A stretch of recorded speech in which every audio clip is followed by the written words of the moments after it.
Эфирда яңалыклары вакыты, студияда Лейсан Галиева, исәнмесез. Бүгінгі шығарылышның төп темалары.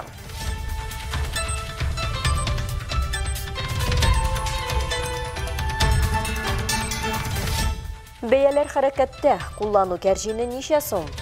Хәзерге вакытта алып калсалар, аларга барсы да 300 гарак тия, кышка таба без туктагач алар барсы да кыйбатлана.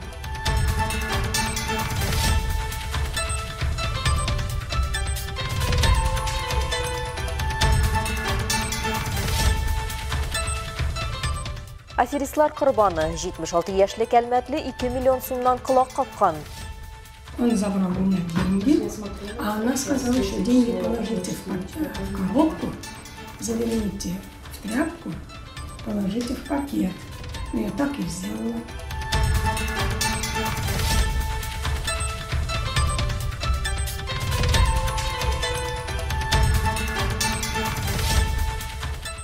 Корпоратив туризм, Татнефть профсоюзы хезмәткәрләре бұрынғы Булгарда булып кайтты.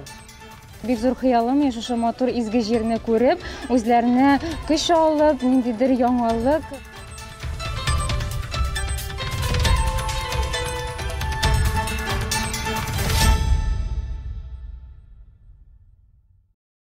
Соңгы айда Татарстанда яшәүчеләрнең көндәлек куллану товарлары кәржин үзгәрде. Татарстан стат мәгълүматлары бәяләренең төрле юнәлештәге динамикасы турында сөйли.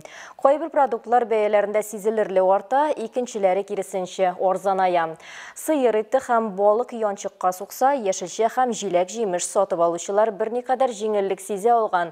Кыйммәтләнүче һәм арзанайган продуктлар исемлегенә тагын нәрсәләр керә һәм әлмәтлеләр бәяләр үзгәрүен сиздеме? Бу хакта Алсу Нуриева материалында. Соңгы 3-4 атна эчендә кишер, кәбестә, чөгендер, суган, бәрәңге һәм помидор ише яшелчәләргә бәяләр арзаная. Җимешләр арасында бәясендә алма югалта. Җәй азагында көз башында яшелчәләрдән зур уңыш өлгерә. Бу базарның тулуына һәм бәяләрнең кимүенә китерә, Надя Никитина. Ул үз продукциясе белән Әлмәткә инде 3нче ел рәттән Самара өлкәсеннән килә. Мы шинталинские. У нас картошка, морковь, лук, чеснок. Выгодно. Үзләренең продукциясын тәкъдим итәргә Сорман районыннан килүчеләр дә бар. Аларда кишернең бәясе килограмм өчен 50 сум, бәрәңге сортына карап 250-300 сум диләр. Без Сорман районында үзебезнең авылда үстерәбез бәрәңгеләрне, кишерләрне, суганнарны барсында. Хәзерге вакытта алып калсалар, аларга барсы да 300 гарак тия, кышка таба без туктагач алар барсы да кыйбатлана. Яшелчәләр арасында бары кыяр гына 3,5 сумга кыйммәтләнә. Шул ук вакытта башка товарларга бәяләр артуда күзәтелә. Сыер ите 5 сумга, тавык бәясе 2 сум, сарык ите 1,5 сумга арта. Ярым ысланган казылыкның бәясе 10 сумга төшә, пешкән казылык киресенчә 6 сумга диярлек кыйммәтләнә. Бәядә арткан продукция исемлегендә туңдырылган балык та бар. Балалар өчен ит һәм яшелчә консервлары бәядә арта, һәм җиләк-җимеш киресенчә арзаная. Сөт продуктлары арасында эремчек 4,5 сумга кыйммәтләнә. Акмай 8,5 сумга төшә. Шулай ук сыр, каймак, балалар өчен сөт катнашмалары һәм кара чәй дә бәядә арзаная. Шулай ук тавык йомыркалары да зур булмаган минус күрсәтә. Ә менә шикәр киресенчә арта. Хәзер аның бәясе 67 сум 19 тиен. Әлмәтлеләр дә бәяләр артуны сизә, әмма күбесе моны хәзер тиеш сыман кабул итәбез дип уртаклаша. Беркемдә канәгать түгелдер инде, бөтенесе кыйммәтләнде, үзегез дә беләсез ич. Аны мин сөйләсәм, ни сөйләмәсәм дә любой кеше дә әйтә инде. Базарга хоть барма, итне алырга. Там вообще 700-800 якын барышлык түгел. Кайдашсыз шуннан алабыз. Менә безгә станциягә китерәләр, ипиләр, алар да уже бит инде. Булар 25 ничә бәяләре карап та тормадым. Ну, вкусно, бугульная ипи. Когда у нас что дешевело, у нас только дорожает. По-моему, такая жизнь. Бер ел эчендә Татарстанда азык-төлеккә бәяләр 12,6%-ка арта. Иң кыйммәтләнгән продукт атланмай. Аның бәясе 36%-ка диярлек күтәрелә. Яшелчәләр арасында бәяләр үсеше буенча лидерлар рәтендә суган бәясендә 38% өстәлә. Алсу Нуриева, Рафаэль Савин, яңалыклар вакыты, Луч Әлмәт телекомпаниясе. 76 яшьлек Әлмәттә яшәүче ханым кыргалдарларга алданған. Илемтә килешүен узайтырга ышандырган кыргалдарлар пенсионердан 2 миллион сумнан артык акча урлыйлар. Хәл ничек тәмамлана һәм башкаларга нидән сакланырга? Бу хакта алдагы минутларда. Бу алдашуның тарихы элекләреннән айрылмый. Кыргалдарлар һаман шул ук бер схема буенча эшли. Халык та һаман алдана. Күпчелек пенсия яшендәгеләр дип полиция хезмәткәрләре. Әлеге пенсионер да кәрәзле элемтә операторы шалтыратуына ышана һәм телефонына килгән СМС-кодны кыргалдарларга җибәрә. Шулай итеп 2 миллион сумнан артык акчасын югалта. Зыян күрешү сүзләре буенча аңа акчаны куркынычсыз счетка яшерергә һәм шул ук вакытта акчаның дөрестлеген тикшерергә тәкъдим итәләр. Темненький, но чуть выше меня, худой. Он подошел, ну я вышел, он подошел отсюда, вот с этой стороны. И он забрал у меня деньги, а она сказала еще, деньги положите в коробку, заверните в тряпку, положите в пакет. Ну я так и сделала. Деньги забирали курьеры исключительно в пакетах красного цвета. Через несколько дней аферисты сообщили, что 2 купюры номиналом в 5000 рублей оказались поддельными. И чтобы вернуть деньги, надо будет заплатить еще 200 000 рублей. Услышав, что у пенсионерки нет больше денег, неизвестные бросили трубку. Заподозрив обман, женщина обратилась в полицию. По данному факту возбуждено уголовное дело по части 4 статьи 159 Уголовного кодекса Российской Федерации. Әгәр дә сезгә таныш булмаган номердан шалтыратып сөйләшүне финанс темасына күчерсәләр, бу әлбәттә мошенниклар дип кисәтә полиция хезмәткәрләре. Шуңа күрә сак булыгыз, үзегезне һәм мөлкәтегезне саклагыз. Алсу Ахмәтҗанова, Яңалкар вакыты, Луч, Әлмәт телекомпаниясе.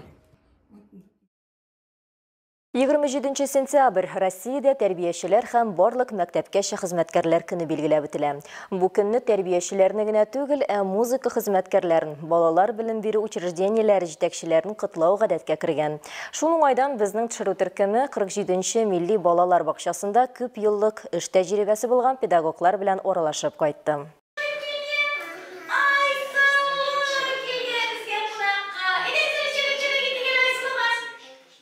Халыкта шундый әйтем бар: баланың игелекле йөрәге ата-аналарның бәхете, тәрбияченең игелекле йөрәге балаларның бәхете. Бу кече төркем балаларына бәхет елмайган. Аларның тәрбиячеләре Гүзәлия Гарифуллина һәм Зөлфия Гатауллина күп еллык тәҗрибәләре булган, үз эшләренең чын осталары. Төркемнәрдә 20шәр бала, тәрбиячеләр аларның һәрберсенә аерым аралашу юлы эзли һәм таба. Гүзәлия Гарифуллина өчен 47-нче балалар бакчасы инде икенче йортка әверелгән. Биредә ул 40 ел эшли. 1 ел элек үз әзерлек төркемен мәктәпкә озаткан һәм 1 яшьлек балалардан торган яңа группа җыя. Малайлар һәм кызлар әле икенче генә ел балалар бакчасына йөрсәләр дә, инде күп нәрсәгә өйрәнгәннәр. Иң мөһиме, аларның әти-әниләрсез вакыт үткәрергә өйрәнүләре. Лекейден оларны тәрбиялегәч, алар үзеңнеке сыман хис итәсең. Ул безнең балалар инде. Үсә оларның характерлары да үзгәрә, оларның һөнәрләре дә үзгәрә, оларның мөмкинлекләре дә үзгәрә. Шулай итеп үстереп, мәктәпкә хәзерләп чыгарып җибәрергә тырышабыз инде. Зөлфия Гатауллинаның хезмәт стажы 19 ел. Ул бүген үз тәрбиячеләрен искә ала һәм бу һөнәргә бала чагында ук гашык булуын таный. Зөлфия ханым балалар белән даими тере элемтәне ярата. Монда ул рәссам да, сценарист та, математик та, психолог һәм иң мөһиме балаларның тугры дусты. Бергә биебез, бергә җырлыйбыз ди ул. Зөлфия Гатауллина бу бакчада 5 төркем чыгара. Бүген 2 яшьлек сабыйлар белән эш итә. Набираем мы самых маленьких и потом их, как говорится, растим до Бик бәләкәй чакларыннан җыябыз балаларны һәм үсеп мәктәпкә киткәнче без алар белән бергә. Алар безгә үз балаларыбыз кебек якын булып өлгерәләр. Аннары тагын бәләкәйләр килә. Китапның яңа битен ачкан төсле яңадан өйрәтә башлыйбыз. Давать, честно говоря, в школу. Иногда уже я говорю, может, останетесь. Но потом опять приходят такие же хорошенькие ребятки, и все заново начинаем.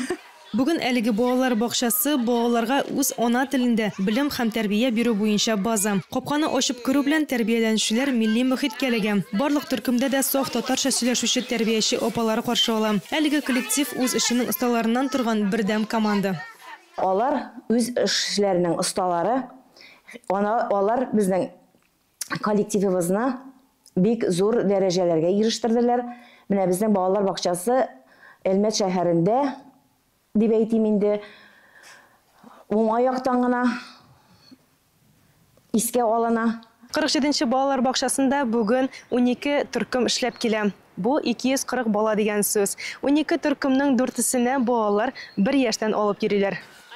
47-нче балалар бакчасында дуслык һәм үзара аңлашу атмосферасы хөкем сөрә. Озак еллар дәвамында биредә балалар көлүе һәм тынгысыз тавышлар ишетелсен. Аса Әхмәтҗанова, Алия Моратова, Яңалкар вакыты, Луч, Әлмәт телекомпаниясе. 27 сентябрендә тагын бер истәлекле көн. Бөтен дөнья туризм көне билгеләп үтелә. Бу дата 1970 елда Берләшкән Милләтләр Берләшмәсенең туризм буенча уставын кабул итү еллыгы уңаеннан сайланган. Бәйрәм 1979 елда Бөтен дөнья туристлык оешмасы инициативасы белән гамәлгә куелган. Россиядә балалар, яшүсмерләр туризмының үсеш чыганаклары 18 гасыр ахырына карый һәм мәгариф системасының аякка басуы белән бәйле. Уку йортлары программаларына табигать белеме буенча курслар кертелгәч, табигатькә беренче белем сәфәрләре барлыкка килә. Мәктәп укучылары арасында туризм секцияләре бүген дә эшли һәм алар мөгаен иң романтик секцияләрнең берседер. Кагыйдә буларак, мондый түгәрәкләрнең җитәкчеләре үз эшләренең чын фанатлары. Шундый кешеләрнең берсе күрше Актүбә бистәсендә яши. Катамаранах плывут, застревают мы на лодках. Соколов Владимир Анатольевич Татарстан Республикасының атказанган укытучысы һәм халык мәгарифат личниги. Менә инде ярты гасыр ул Актүбә бистәсенең беренче мәктәбендә физкультура укытучысы. Шул дәвердә ул сәламәт һәм актив егет-кызларның берничә будын формалаштырып кына калмый, аларның күбесен туризм белән шөгыльләнергә рухландыра. Только то, что я провел около 60 турслетов района республики. Мин 36 тапкыр район турслетыгына уздырдым. Кышкы очрашуларны исәпләп бетергесез. Гомумән алганда 3000 укучыны берләштергәнмендер туризм аша димен. На районных и республиканских соревнованиях. Плюс я еще провожу залинг. Залинг — это в зимнее время. У меня там веревки развешаны. Залинг проводится.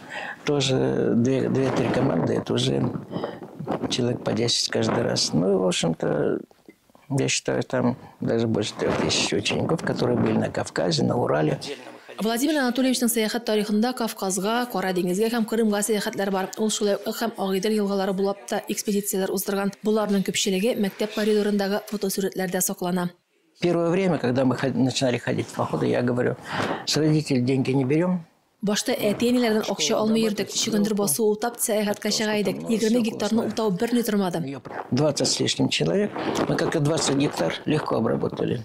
Владимир Анатольевичның тагын бер горурлыгы мәктәп территориясендә урнашкан музей. Анда аның укучылар белән сәфәрләреннән кайткан табылдыклары һәм төрле минераллар саклана. Татарстан территориясендәге тереклек итүче хайваннарның карашкылары да игътибарга лаек. Аларны ул үз куллары белән ясаган. Бу музей табигатьне өйрәнү урыны да. Бирегә республиканың башка шәһәрләреннән һәм торак пунктларыннан кунаклар килеп тора.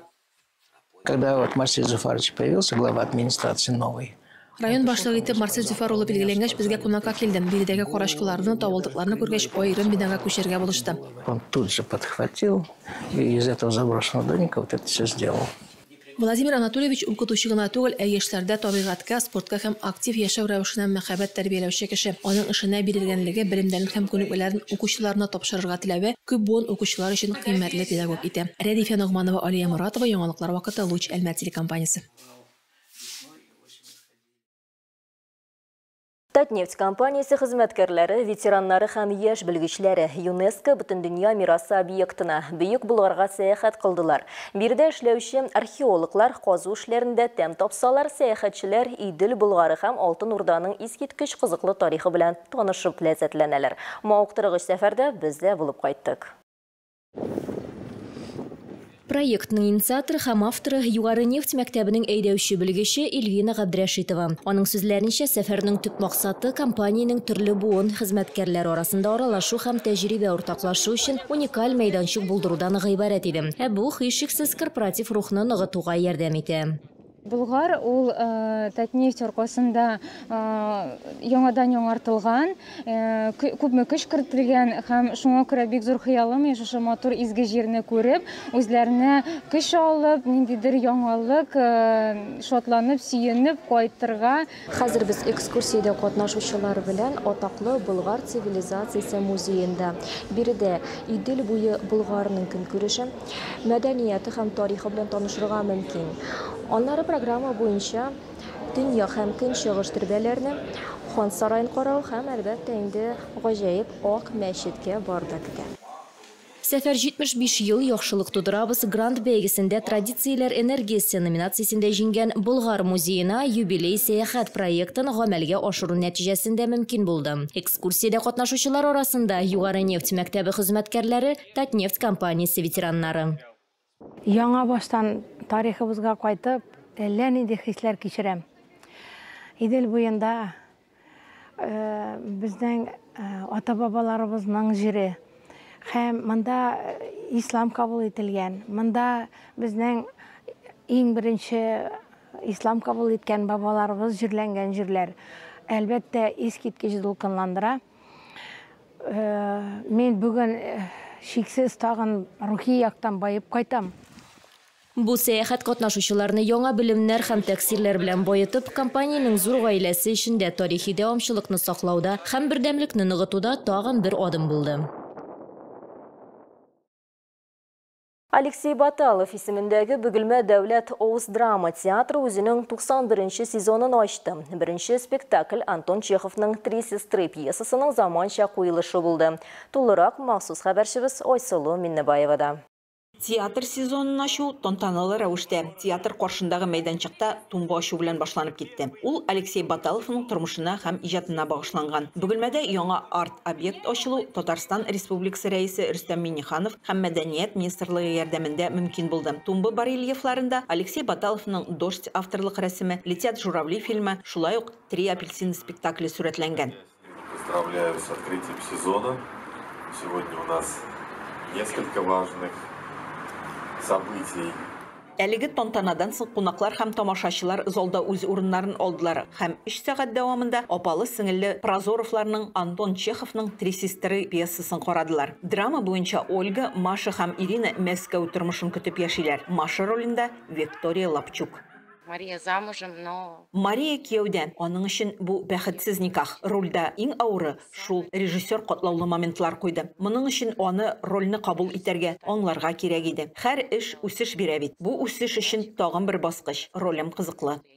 Спектакль үзенең тормышка ашуын Кече Ватан мәдәният федераль проекты ярдәмендә алды. Режиссер сүзләренә караганда, бу театр һәм артистлар өчен пьесага яңа караш. Антон Чехов күтәргән сораулар бүгенге тамашачы өчен дә бик актуаль. Һәм әлеге пьеса юкка гына беренче спектакль итеп сайланмаган. Сәбәбе шунда, Антон Чехов быел юбиляр. «Три сестры» пьесасы кызыклы сораулар бирә. Андагы шәхси темаларны актерлар көндә диярлек үз тормышларында куллана. Репетициядә аларның сораулары да шактый булды. Буларның барысы да ни өчен тамашачы да шул сорауны бирәчәк һәм үзе җавап табачак. Классик драмалар, комедиялар яңа форматта күрсәтеләчәк. Айсылу Миннебаева, Ямяхин, Яңалыклар вакыты, Луч Әлмәт телекомпаниясе. Бүгінге шулар иде. Мин Лейсан Галиева һәм монтаж операторы Динара Гайнединова. Сезнең белән сау булашабыз. Исән сау булыгыз.